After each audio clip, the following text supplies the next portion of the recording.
Battle for the monastery. Allied victory came at great expense when the Allies invaded the Italian mainland in 1943.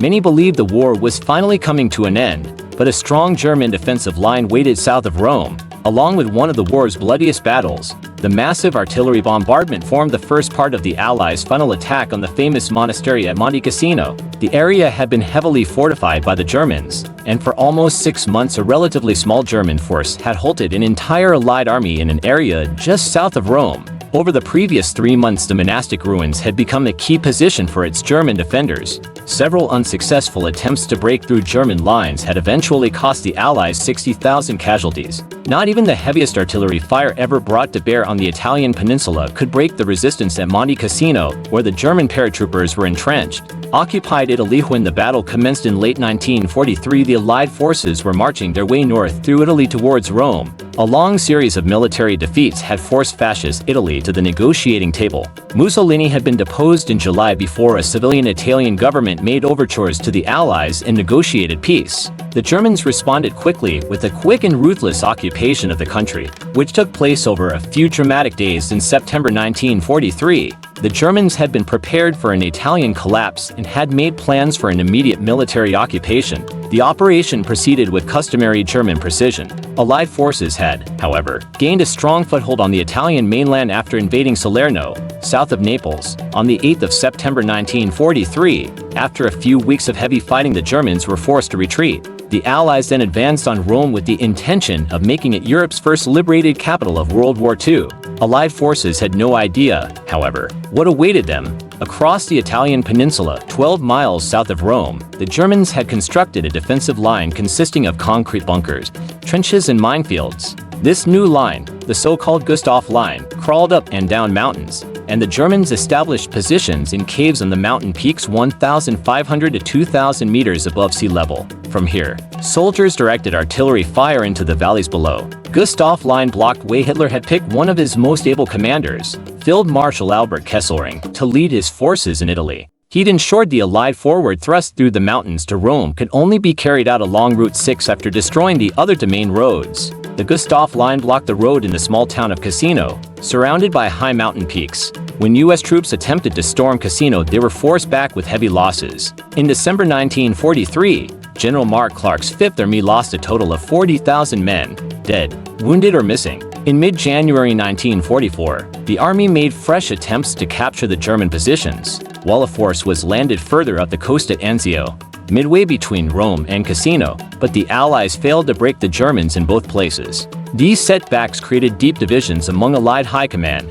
Major General Fred Walker, commanding the U.S. 36th Division, saw his troops suffer the worst losses at Cassino. He wrote in his diary, "The stupidity of the higher command seems to be never-ending." The 36th Division was subsequently relieved by the hardy 2nd New Zealand Division under the command of Lieutenant General Sir Bernard Freyberg. Freyberg had been in Crete when the Germans invaded the island with paratroopers in 1941, and now it was the same troops who held Monte Cassino. Monte Cassino was home to the Benedictine Order's first holy monastery, founded by Saint Benedict in AD 529. On the 15th of February 1944, Freyberg commenced his offensive with a devastating bomb attack on the monastery. It reduced the priceless library to ashes, and hundreds of civilians who had sought sanctuary there perished in the bombardment. This occurred despite the fact not a single German soldier was in the monastery. It was precisely to protect the monastery from destruction that the German troops had avoided it. But after it had been bombed, the monastery was occupied by paratroopers who transformed the ruins into an impregnable fortress. And once again, the Allies were forced back. This time, half the soldiers who participated in the operation were killed. When the fighting finally halted, the Germans were in a stronger position than when they'd started. Mistake led to bombing. The reason for the tragic bombing lay with the U.S. radio operator's misinterpretation. He claimed to have heard a German voice saying something that sounded like, "Is Ab in the monastery?" The U.S. interpreted ABD as an abbreviation of Abteilung German Troop Detachment, but the Germans had been talking about something more innocent, the monastery's abbot, and the Germans were unable to hold on to the line for long. However, after another failed attempt in March 1944, all available forces were brought to bear in front of Cassino.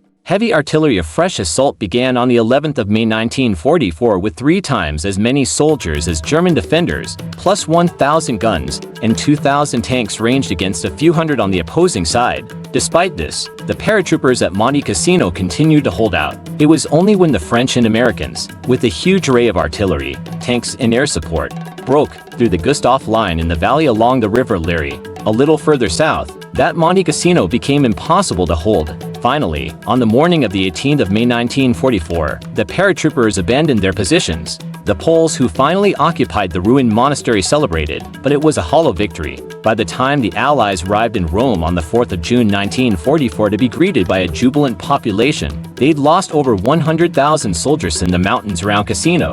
Meanwhile, Field Marshal Kesselring withdrew his forces in an orderly manner. In August 1944 he halted the Allies at the so-called Gothic Line 20 miles north of Rome. In hindsight, one might wonder if the Allied campaign in Italy hadn't been one giant mistake, as it never managed to create a decisive breakthrough. A relatively small German force, with no more than 300 aircraft, managed to stop a much larger Allied force with over 4,000 aircraft. If the Allies hadn't invaded Italy, the Germans would have still been forced to leave troops there. The invasion forced the Allies to insert large forces in vehicles that might have served better use during the invasion of France or in the Pacific War.